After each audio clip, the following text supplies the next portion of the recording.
Hello, fellow investors, and welcome to another episode of Ritter On Real Estate, where we teach you how to passively invest like a pro. Today, my guest is Ray Heimann. Ray is a managing partner at Terra Capital, and they've got a really interesting strategy focusing, going against the grain, focusing in areas where others aren't, which I think is generally a smart strategy. They're really focused on finding smaller assets with a ton of value in key Midwestern markets. And so, Ray, I'm excited to have you on today and excited to dig into your unique strategy and talk a little bit about, the value that you guys have been able to create. So welcome to the show today. Yeah, thanks for having me on, Kent. And great show, a lot of good content in here. And you might notice as we go through, I've stolen a few tidbits from folks that have been on in the past. So happy to be a part of it. Well, I appreciate it. I appreciate you being on, man. So, Midwest is obviously near and dear to my heart. We believe a lot in the Midwest, me being located out here in Indianapolis. And I understand that that's really, core part of your guys' portfolio. But I guess before we get there, I need to start at the top. We need to teach the audience a little bit more about who you are. I'm getting so excited here talking about Indianapolis that I'm skipping my notes. So let's step back. Ray, tell us a little bit more about who you are and how you got to be where you are today. Yeah, so Ray Heimann here. I'm a Midwesterner originally. Actually, I'm from Cleveland.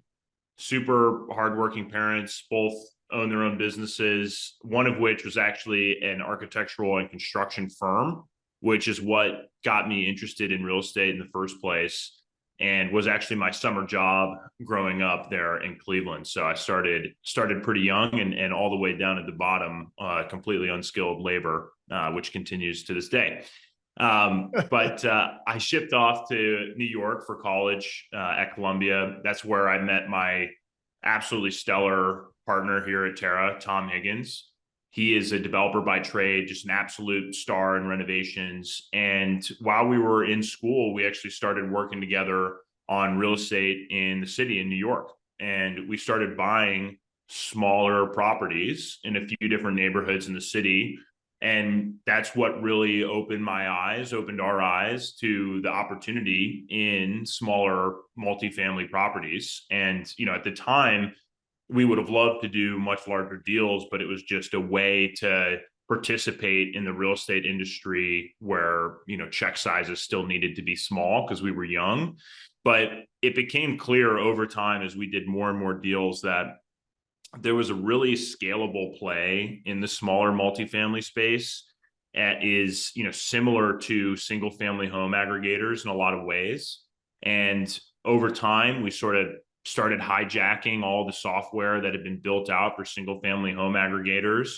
And little bit by little bit, we sort of built together an engine that does something very similar, but in smaller multifam properties. But I also had some pretty serious jobs after school. I worked at JP Morgan in investment banking. I covered US real estate and REITs. I worked for Booz Co. I sat on their acquisition strategy desk, and I worked for Sverica Capital, which is a Boston-based PE fund focused on healthcare, tech, and real estate. But my partner and I, we kept buying properties, smaller ones in New York the whole time, taking little aspects and tidbits from day jobs as well as our growing investment business, and kind of put that all together into what Terra Capital is today. So we've launched several funds focused on those smaller multifamily properties, predominantly in the Midwest, although we've done one in New York as well, which was a success, but a tremendous amount of brain damage that I would not like to repeat anytime soon. But that's where we are today. We're continuing to deploy, and it's an exciting space. I think it's starting to gain a little bit of momentum the way that single family home aggregators sort of were maybe 10, 15 years ago. Yeah, awesome. Well, I'm excited to dig in a little more. So you grew up in the Midwest, you go to New York, get your education, start buying properties in New York, and talk about what brought you back to the Midwest when you really wanted to launch your core strategy. Yeah, so part of it is definitely personal. I love the Midwest. That is my home. And it's good to be, as you can appreciate, I'm sure, part of the overall renaissance that's going on across the Midwest. I mean, it's a place that got ravaged in the 80s with blue collar jobs leaving the US and sort of hit rock bottom at some point between there and 2000. But it's a place that's really bounced back in an interesting and highly resilient way. It's been built off of really strong long-term growth industries that maybe aren't as flashy as Silicon Valley jobs, but they're not as risky either. And it's really fundamentally built on healthcare, education. Indianapolis is a good example of a market that's built on a lot of government jobs as well. Mhm. And a lot of these markets just have interesting things going on in tech growth jobs, in reshoring, and a couple other upside economic opportunities that make it great. And culturally, it's an awesome place as well, even though it's maybe not on the top Thrillist list of places to go. You should check it out because they're actually pretty cool. But the other part of it is really just specifically analytical. I mean, when we had started off in New York, we'd done a lot of work there. That was our backyard. We had a lot of connections, but we saw the opportunity to do a much broader national level version of what we were doing in the city. And we took a step back and said, where do we want to do that? What are the markets that make the most sense for us and why? And so we're looking for things like recession resistant employment bases. We're looking for things like long-term population growth, not just short-term population growth where you peel the layer of the onion back one layer and it's not the right types of jobs going in there. It's riskier jobs that aren't as recession resistant. We're looking for places that have really good affordability metrics so that in general, the environment will stay landlord friendly for the long term. And finally, we're looking for places where there's an opportunity to go in, add a tremendous amount of value in the small multifamily space. There are certain markets that just structurally aren't set up for a ton of success there. Phoenix, Arizona is a good example. There's a lot of newer properties. The average age of properties is much lower. So the value add opportunity in small multifam isn't as strong there. But in the Midwest, especially, there are a lot of these, sometimes late 1800s, but usually early 1900s properties that have been around 100 years. With a little bit of work, will be around another 100. And so we really picked our spots to go and strike our strategy. And so far, it's been working out very well. I think there are other places in the US where the model works well too, but for now, very happy with our MSAs that we've picked. Yeah, I mean, makes a ton of sense. I think resonates a lot with me and similarly how we look at markets. I love the reversion back to kind of these long-term averages or looking at longer term growth, right? Not just focusing on the shiny object of the moment.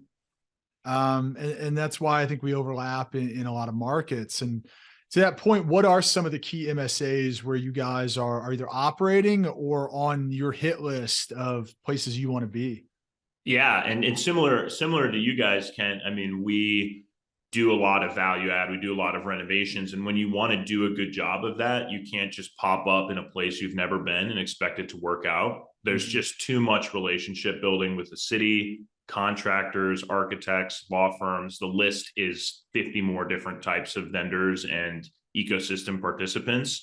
You have to have a beachhead, you have to plant a long-term flag, and that's what we're trying to do, right? We want that 20, 30, 40-year long trajectory story that we can sit in and really steep in and be there for the long term. But right now, we're in Pittsburgh, PA, we're in Columbus, Ohio, and we're in your turf, Indianapolis, Indiana. Yeah. And we find that those markets, you might not think of them as similar, but from a statistical perspective, they are very similar.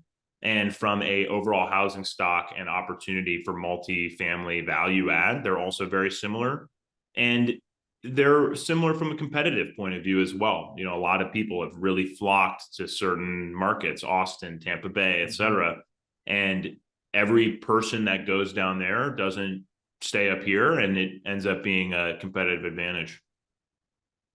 I completely agree. And I feel like we need to stop talking about it right now because we can't let the word get out. But Yeah, delete that. that Delete was that one of the last part. reasons. I mean, strategically, I think for you, this being from Cleveland, same as me being from Indianapolis, it was when I was starting my business, it was do I go to Dallas and Atlanta, which when I was starting were like the two hottest, and now you have your Phoenixes, your Vegases, you have Orlando's, anywhere in Florida, right? But it was, do you go there and try to compete with everybody else, or do you own your backyard? Was how I looked at it, and I Yeah. thought for the reason that you said with the relationships, the localized knowledge is critical. You just can't get that from flying out to a market a couple times a year, right? And so I thought for all those reasons, that was why we would start in the Midwest as well. And so, yeah, just agree with you. It completely resonates. I think all the points you've made are key to our investor thesis. And so we understand the markets that you're in now and why you're in those markets, but I bet to a lot of people your strategy is still unclear and kind of the why around this, right? I think if you hear a lot of the gurus, all you hear is you got to start 100 units plus. You got to go big. You got to go big fast, right? You're acting completely contrary to the what I would call like the social media advice, the Instagram advice. So take us down a couple layers in that and talk about the strategy and what it is exactly. What are you doing? Give us an example, maybe in a market, and then yeah, just talk us through the dynamics of that. Yeah. So we're focused on what we are calling and what the industry is starting to call small multifamily. Some people call it mini multi, but what we're really focused on is that 20 units and below range. And you're totally right about the Instagram and a lot of other gurus that are saying 100 units plus, and a lot of the reason for that is because of scale. Closing on a 100-unit building and closing on a 10-unit building, there's actually a lot of similarity in that process. Going out, getting debt, if you're syndicating it, which is difficult to do for a 10-unit, which is one of the reasons why we invest through a fund, but that process is similar. And you kind of go down, ticking down the list, and the number of hours that you have to put into a 100 unit and the number of hours you have to put into a 10 unit is not the same, but it's close. And so our focus has really been in, okay, how do we get around that issue of scalability and make our model look more like the single family home aggregator model, where they can close 50, 60, 70 single family homes in a month. And right now we're at about 25 units a month that we close. And we'd like to make that significantly higher over time as we go. But our whole model is set up to make that closing process, the debt process, the contractor setup process and planning all as streamlined and scalable as possible. But the reason why we want to go through all that effort and all that headache is because this 20 units and below range is what we like to call too big for flippers and too small for developers, or too small for syndicators. And that is an absolutely key part of what we do, because we end up being one of the few people at the buying table for the properties that we're going after, which means that we can get really, really low price per unit at entry. And yes, we're value add, so we add a tremendous amount of value through renovations. But once our renovation is complete, we stabilize to right around a 9% cap rate. And sometimes it's higher depending on the market mix and the unit mix. And for us, that's huge, because what we're depending on is really the gap between our stabilized entry cap rate or yield on cost and the cap rate that we exit at. And the nice thing about mini multis is that or small multifams is that you're going in and buying from relatively unsophisticated sellers. They might have forgotten about the property. They might have inherited it. It might be, have a little bit of vacancy in it. It might have some units that haven't been occupied in 10 years. That happens. And even though it's not in great shape, it's in a super core area. It might be that one property on a really nice street in your town that is underappreciated. Who knows who owns it? Nobody can find them. We can. And we do a lot of off-market transactions in this space as well, similar to single-family home aggregators. And we end up entering, below $100,000 per unit, sometimes well below $100,000 per unit. And that is the, first key to success for us. We need to renovate well. We need to manage well. We have a whole system behind how we do those things. But on the exit, we can take advantage of something that single family home aggregators have taken advantage of for over 15 years now, is that while they're buying from unsophisticated folks and getting really attractive entry prices, they can sell as a portfolio. And when we sell as a portfolio, we get a ton of portfolio arbitrage or portfolio premium or whatever you want to call it, simply because we are, quote, institutionalizing this asset class. And by that, I mean, we're taking a 10-unit building that the KKRs, Blackstones, larger investment firms of the world would never look at, and we're aggregating it into a portfolio that has 500-600 units in it. And that 500 or 600 unit portfolio is an institutional asset. KKR, Blackstone, all those firms do look at that sort of an asset. And so we can sell for extremely high prices per unit because all of those institutional investors are hungry for this asset class. They are starving for anything that has a reasonably financeable cap rate, which exits of small multifamily properties do. Mm-hmm. And that level of competition drives up price per unit. So it's our way of, similar to single family home aggregators, buying for low price per unit and selling for the highest price per unit that the market will bear. So that is, a little bit of a mouthful, but at the end of the day, that's really the trapped, locked value in small multifam that we're working to uncover, dig up, and bring to institutional level for our investors.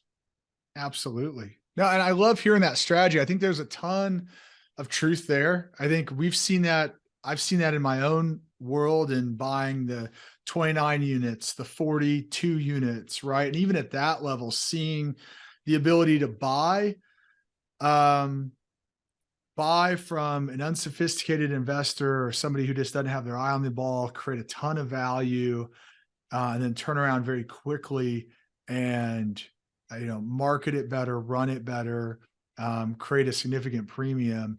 And so absolutely with the smaller stuff. And I love the idea of bringing it together with this portfolio premium, which I think is a reality. If you can stabilize at a 9 cap and sell at even a 6 cap, you're creating tremendous value in that portfolio. So it's very interesting, very interesting. Now I would venture the reason that everybody's not doing this is because, like you said, that's hard. It's harder to do that than it is to buy 100 units and fix it up and sell 100 units, right? So take us through how you've scaled successfully to be able to effectively manage these, find and then effectively manage these properties during that hold period to create that value. Yeah, it's really a difficult and complicated Rubik's Cube type problem to get right, because there's so many steps in the process between identifying a piece of real estate and actually successfully leasing it up and even selling it at the end of the day. And each part of that process for us needs to become scalable, needs to become as automated as possible. Mm-hmm. But I can take you through the overall, sort of left to right on how we do that, some of which I'll go over quickly because a lot of it is what single family home aggregators have done for a long time. But we do a ton of off-market acquisitions. So I have a little bit of a data background, enough just to be dangerous.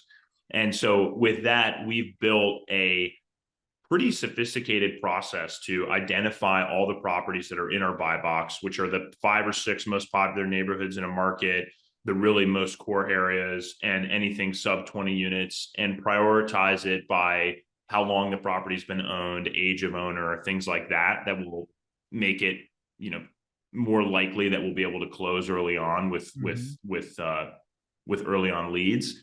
And we take that through to really every type of cold outreach you can imagine: calling, mailing, emailing. We scrub Craigslist, which is shockingly successful method. We do Facebook Marketplace, where a lot of folks prefer to list instead of going with a broker. Yeah. And the real bottleneck for our process is, there's really two bottlenecks, but the first one is, once we've got all those leads in, how do we underwrite that, turn that into something that is a good price for us, that makes sense, we've underwritten it with the correct construction budget, et cetera, et cetera. And for that, we're still very HR human focused. We've got a team of acquisitions analysts. That's all they're trained on doing, is taking those inbound cold leads, turning them into warm leads, developing a rapport, underwriting the property, budgeting for renovations, and taking it through our investment committee process, which includes some of the folks from our investment, stable of LPs, if you will, that are larger LPs will sit on that investment committee. Mm-hmm. And we'll make decisions on bulk portfolios at a time, and we'll move forward. And the second bottleneck, and so that first part is really a training and retaining issue. And we've done a really good job with some awesome folks here that are just fantastic, and they keep the whole system going. But the second part is really on closing. So we've set up, instead of doing a debt process every single time like you might with an individual asset, we set up line of credits with lender partners across all of our markets. So yes, they have to go do an appraisal, but they can close in a 2-week time frame. They are working with us constantly. We don't have to go through an approval process anytime. And at the end of the day, they're obligated to provide us with the entry construction or bridge loan that we will use to renovate the property. And we use a sequence of fully remote closing title companies. So we can do 100% remote signings, a closing, which we have one today, actually, in about an hour. That will take maybe 5 or 10 minutes tops. And all of the documents are pre-reviewed, et cetera. And so a lot of the hassle, a lot of the headache that's associated with acquiring lots of different properties is taken out by that process. It's not zeroed out, and we can make it more scalable over time, but it's significantly reduced. And then we use very similar processes on the construction side of things, which is where my partner Tom is really specialized. And we have a whole stable of contractors in each of our markets that we're constantly managing their schedules and which units they're going to be working on. And we use a series of construction CRMs to keep everybody in line, and standard contracts, so on and so forth. And it looks a lot like a single fam home aggregator that does value add. And that is really the nuts and bolts of our process. There's a lot of software involved. There's a lot of automation involved.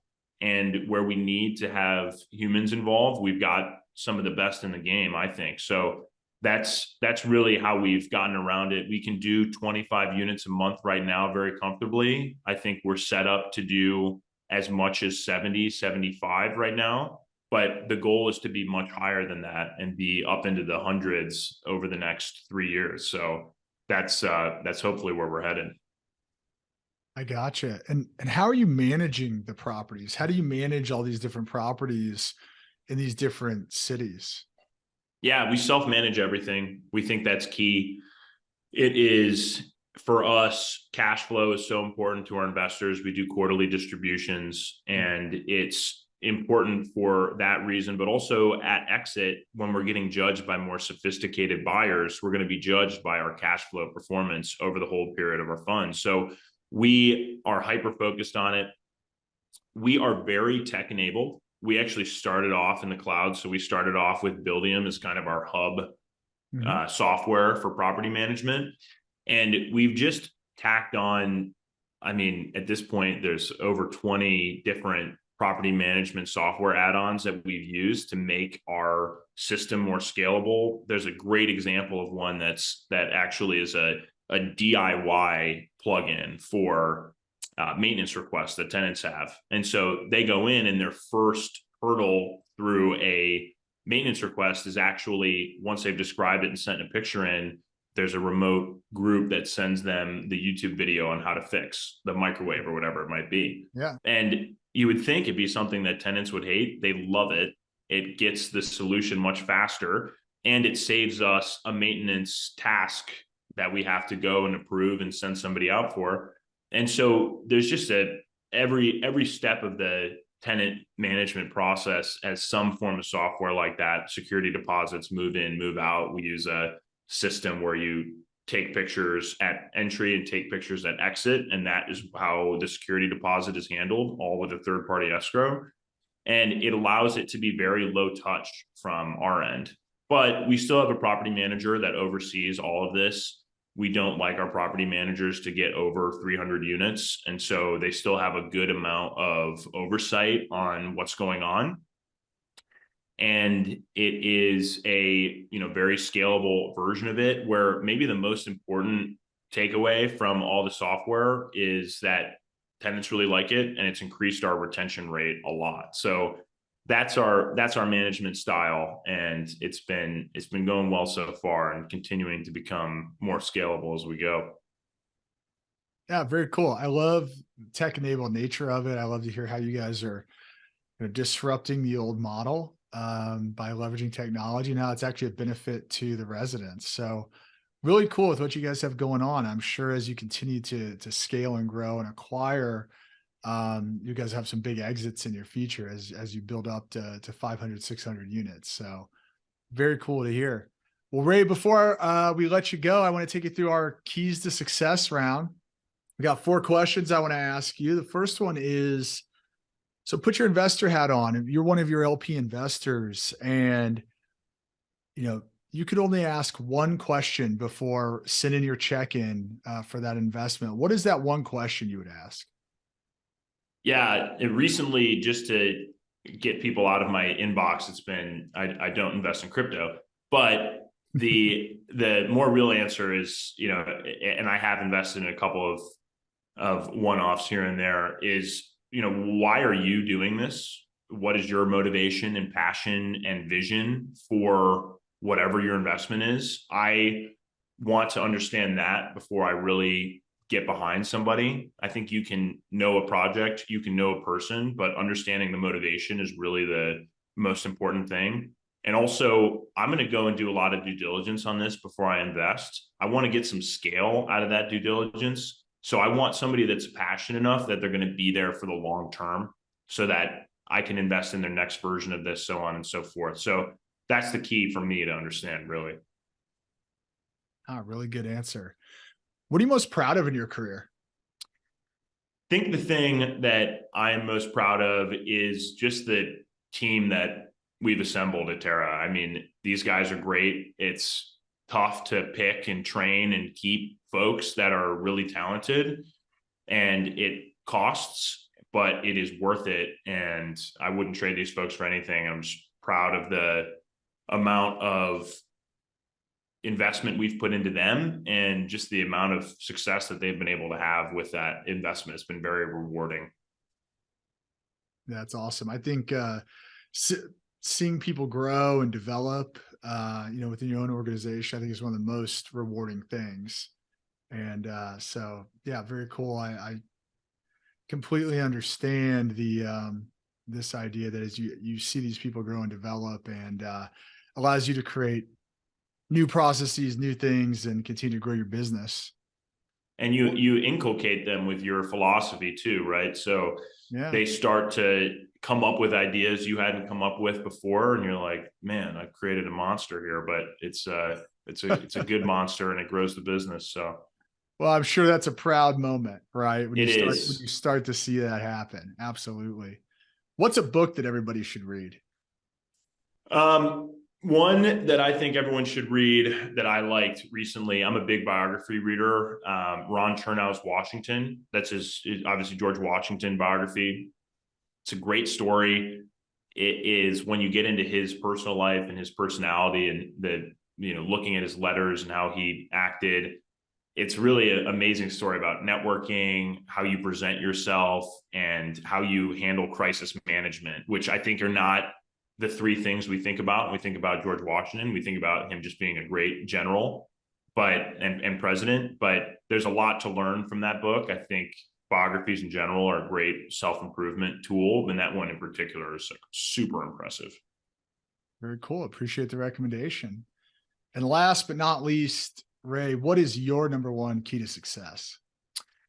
For me, it is about systems and processes. I love what we do. And when we first started, I did everything. So I really love the rush of finding a deal, developing a rapport with the seller, getting a fantastic entry price per unit, all that stuff. But you have to sit back a little bit and think, okay, this is great. I love doing this. And how can I figure out a way that I never have to do it again, so that I can focus my mind on the most productive things? What is the new market that we want to go into? What is the new asset class that we want to go into? Do we want to go up to 40 units? Do we want to stay below 100, whatever it is, and why?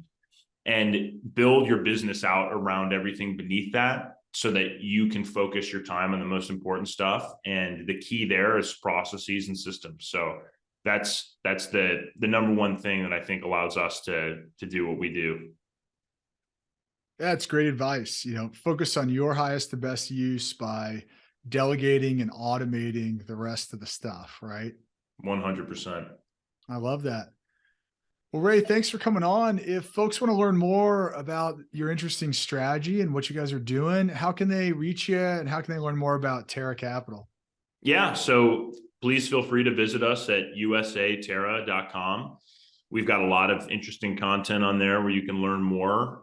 You can email us at info@usaterra.com. Follow us on LinkedIn. We've got a Bigger Pockets presence. We've got a Twitter presence. We do webinars from time to time, and you can register for those on our website, where we talk about small multifam and how that industry is going. And if you're interested in learning more about some of our offerings, we have an investors link there, and you can take a look at some of the stuff we're working on. We've got a couple syndications going right now. We're raising for another small multifam value add fund right now as well. And there's a lot more info on those on our website there. Awesome. Well, we'll make sure all that's linked below, Ray, so folks can get a hold of you. And thanks for coming on the show and providing a ton of value. And I hope you have a great rest of the day. Perfect. Thanks, Kent. Appreciate it. Thanks for listening to another great episode of Ritter on Real Estate.